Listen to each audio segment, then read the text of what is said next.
Hi guys, we are so excited to be here today to talk all things college.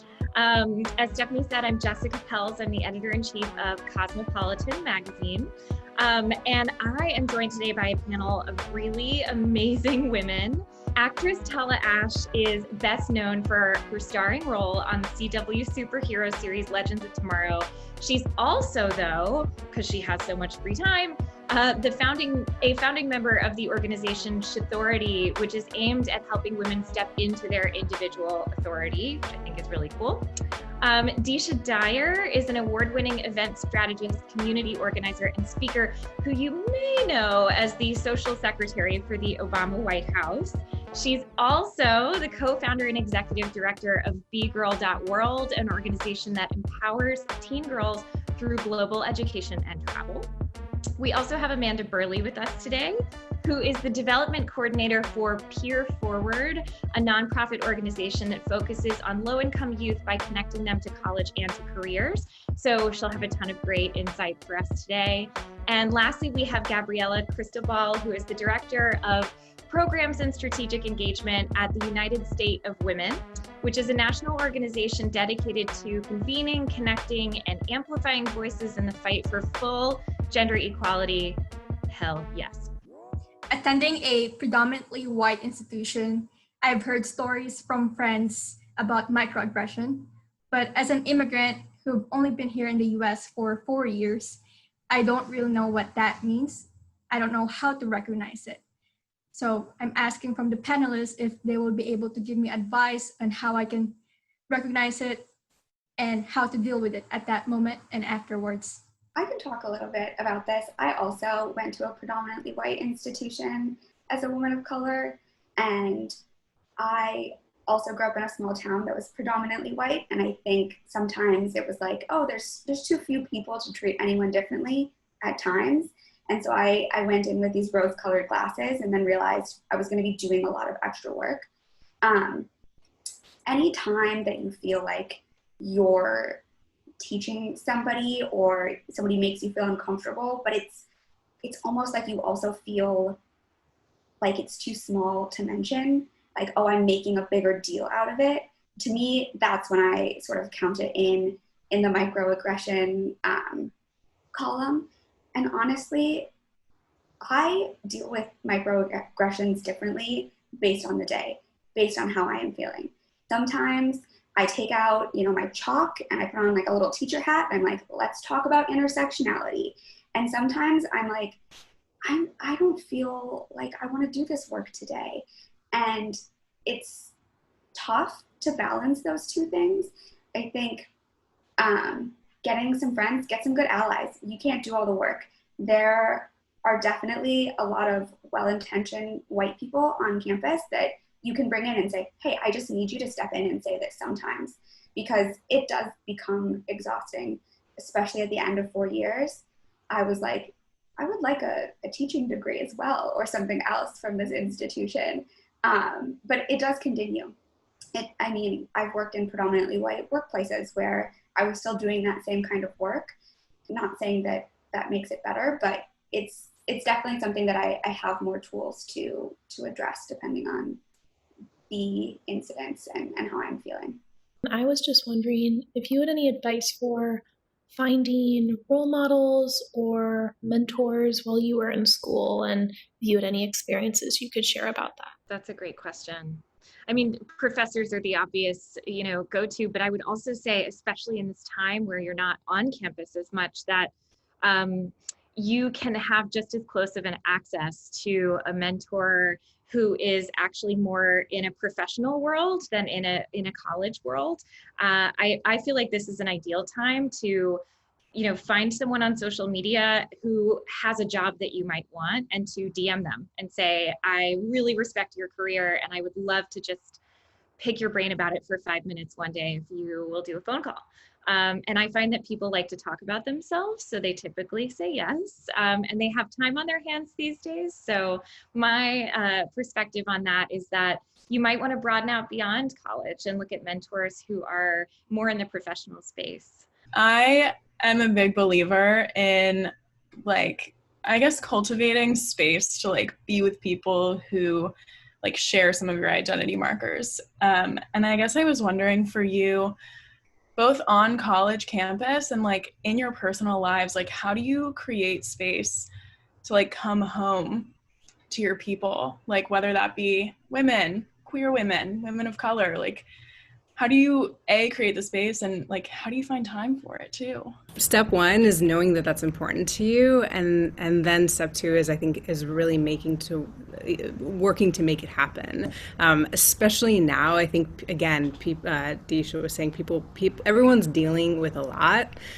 So you kind of have to respect where people are at on any given day in terms of like wanting to connect, not wanting to connect. But I've just found it. I feel like I could actually do better, to be honest. You're making me feel like I could do better to connect to the communities that give me strength, to the people that make me feel seen. Because especially now, I think it's a hard time. But I would just say, like, reach out where you can. And there's so many resources now online and forums and things. Like, with all the hard parts of social media comes a lot of ways in which they connect us to people who, we identify with or do things that, we feel inspired by. So I think kind of use those tools as you feel the energy to do a little bit of work and try to connect even during these really odd times. It's a worthy cause to prioritize, connecting with community that makes you feel seen. And it's not, you doing that isn't just you getting out of the experience, you're also giving, because you're with people who them seeing you makes them feel seen. So it's really worth putting that at the top of your list. Like, it's also not feeling guilty to take an hour out of the week to be with like your friends. Like, every Sunday we have a call, a couple of my girlfriends, Black girlfriends, and we have a call from 12:30 to 1:30. It's a standing Sunday call. Like, it's like, and sometimes, we're doing other things or somebody's late or whatever, but you have to also know that you deserve that peace and you deserve that community. So don't feel guilty about like, not doing something for an hour. And I think consistency is like the important part. And you need that to get through the rest of that busy schedule you talked about. Like, you need that. Like, I need talking to my friends. And I live in a studio apartment with my boyfriend during this pandemic. Like, if I don't talk to somebody else, I don't know what's going to happen. You know what I mean? So I need that space because I don't know what's going to happen. So I feel like, that you also know that you deserve that. At least formally, that space might not be there. You see brochures that say we have 180 student orgs or this and that, but like those intersections may not have been created yet formally. And a lot of college campuses, it is not that hard to start a student group. You just got to fill out a form. They're going to give you a little money and it's going to be great. You have a meeting space. And even just saying like, maybe it is just you on day one saying we are having this group meeting, but other people come. And when you create that space, like invite other people into it. I remember my first year on campus being invited through this org to hang out with all these upperclassmen women that gathered and really just like talked about their success and how they were navigating things. And I felt like I had been invited into a secret society. I was like, oh, I needed this. I needed people to be able to share these things with me. And it wasn't just that they had created it for themselves. It was something they were inviting others into. And that space outlasted all of them on campus. So sometimes it might not exist yet and you have to start it, but that can be really, really powerful too.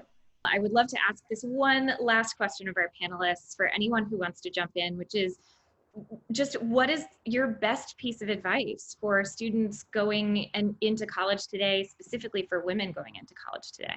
I would say be open. And I know that sounds very simple, but the fact of the matter is you don't know what you don't know when you walk into a space or about a topic. And I can speak from my own experience. I'm a voracious reader and I was always a really nerdy kid. And so I knew a little bit about a lot of things, right? And so I thought that because I knew facts about things, then I understood something. And that's not the same thing at all. And it's important to recognize that just because you know some basic things doesn't mean you can translate an experience or something like that, but also don't take somebody else's experience as your own. Knowing that you're taking the first step on a really long journey, you know, and you don't know what's coming your way, and you don't know yourself, and that is a lifelong journey, and to, you know, let yourself be surprised, and let yourself be, you know, feel the pain and feel the love, and yeah, like think of this as the beginning, not sort of this like 4-year or 2-year, you know, whatever it is. Like this is the beginning of sort of a lifelong exploration of yourself. That's what I would say. One thing that I would say is also give yourself the grace. Gabrielle just kind of said it's the grace to change. Like, you know, like give yourself the grace to, like, you know, one day you want to dress like this, next day you want to dress like that. Like it's completely okay to change. And the other thing I would say, especially right now in our world, and we're encouraging young people to get involved, and young people are leading the way, and I think it's beautiful and amazing. I absolutely love it. But also, like, enjoy your college years. Like, you know what I mean? Like, you got, the bills are coming, the credit is coming, like all that stuff is coming. It's not gonna, you're gonna find it. So I feel like also don't forget, in between being socially responsible, being, you know, getting your grades, all this stuff, enjoy having fun with your community. Like just, you know, just having a good time. I think that, you know, I love, you know, young people leading. I love all of this, but I don't want people to feel so pressured to turn into an activist at 18, right? That they don't want to go to, like, you know, dinner with their friends. They have to do something. It's just like, try to balance that a little bit. And it's hard when you have passion, but definitely try to make sure, and it's maybe part of self-care, that you laugh a little bit and you enjoy your time of, you know, a time that, you know, it's just kind of a once in a lifetime, you know, of going to college for the first time. So that's what I say to that. Let's just enjoy yourself. You won't regret hustling really hard in college. You know, it's a time to work hard. It's a time to really jump in, and you won't regret it when you do. Some of the best advice I ever got was, you will not know the other versions of yourself, which feels like, wait, what? There's other versions of me out there? But college is a huge deal, especially when you've been in high school or you haven't had this experience before. It feels like you have to pick the right major, you have to do the right internships, you have to make the right decision, you have to go to the right school. And all of that is important, but like Paul said, it's part of a journey. I don't think any of us went into school and then left the person we thought we would be when we got there on day one. And we're all still here. We're smiling, we made it, we're still continuing to grow.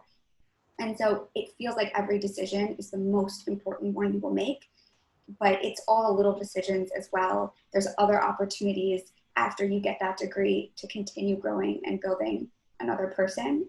And on a lighter note, if you do live in dorms and you are afraid of heights, do not loft your bed. I wish so desperately I could tell my freshman year self that. I was terrified the whole time. Like, still feel comfortable, you know, like make some space for yourself, because goodness gracious, I do not know why I did that.